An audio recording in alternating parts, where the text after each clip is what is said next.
name's Paul. I'm a pharmacist, small business owner.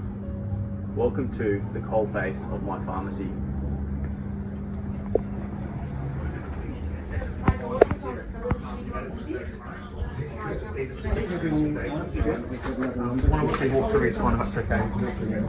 I look after a patient by the name of Keith. We do free deliveries.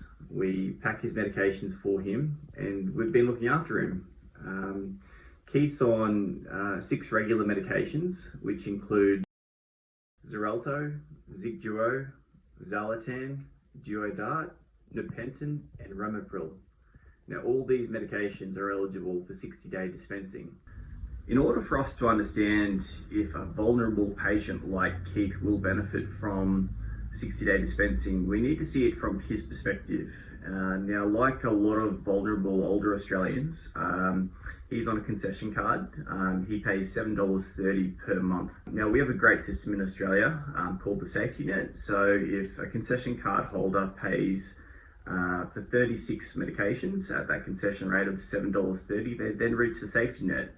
Now, being on the safety net, that allows them to collect their medication for free from a pharmacy for the remainder of the year. So in Keith's situation, he'll pay $7.30 times 6 each medication per month for 6 months and reach the safety net in June.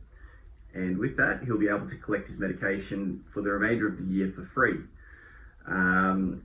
So that would be a total expense of $262.80 per year for Keith. Now, if we look at scenario B, 60-day dispensing, Keith still pays the same per script, which is $7.30.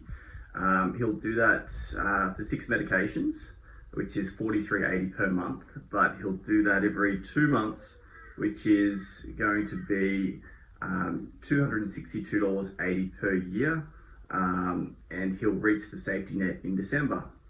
So Keith is no better off under these changes, and the pharmacy makes exactly half of the profit they would previously make. So any services that were offered by the pharmacy are no longer viable, and it's unfortunate that these services will have to be charged to Keith, and he is not going to like that. Expenses include dispensing the script, the pharmacist checking the script, dose technician packing the medication in weekly packs, the pharmacy driver to deliver the medication. Today I'm with Keith. I look after his medications each month, and today I'm just going to go through the cost from him and also from the pharmacy perspective. So my team services Keith. His medication. He's an 88-year-old male. He lives alone and uses a dose administration aid because he has had problems with compliance in the past. Keith prefers using the pharmacy car because he's losing confidence in his driving and needs a wheelie walker to get around. Keith wants to maintain his independence at home, so enjoys those monthly deliveries. The pharmacy currently provides free medication packing and free delivery. Do you feel as though you've been, with the assistance of the pharmacy service, you've been able to maintain your independence? No trouble at all. Yeah. No trouble. Yeah. That's good. So Keith, I notice you use a wheelie walker. How do you find driving recently, and do you find it difficult to get into the pharmacy and the doctor? It depends on the parking. I have no trouble driving, but I haven't been driving. If you were to be charged $5 per week per pack and have a $10 delivery fee, so you would have an extra $30 per month out-of-pocket expenses. How do you feel about that? Would it affect your cost of living? A little bit at this stage, like Mr. Bank puts interest up and stock is starting to rise a bit, which I don't think it's going to last. Any of this isn't going to last after June. I think it's all going to collapse. This extra $30 per month would be out of your pocket for something that you're already getting for no cost. Probably have to pay it or die. Or die. That's what the politicians said. They're doing the best they can to kill off the old people. Yeah. And that's quite sad for me. Do you feel as though you're being disadvantaged out of these changes?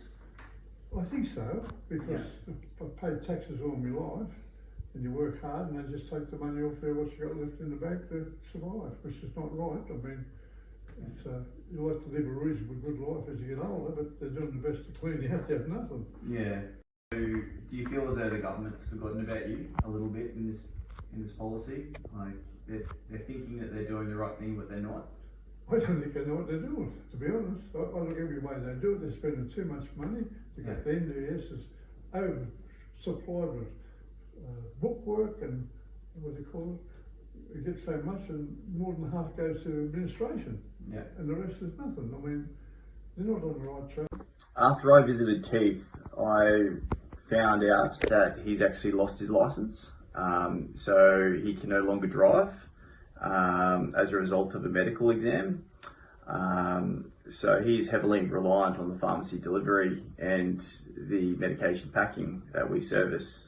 He was unaware of those additional expenses that he would need to pay and was very surprised that he misses out.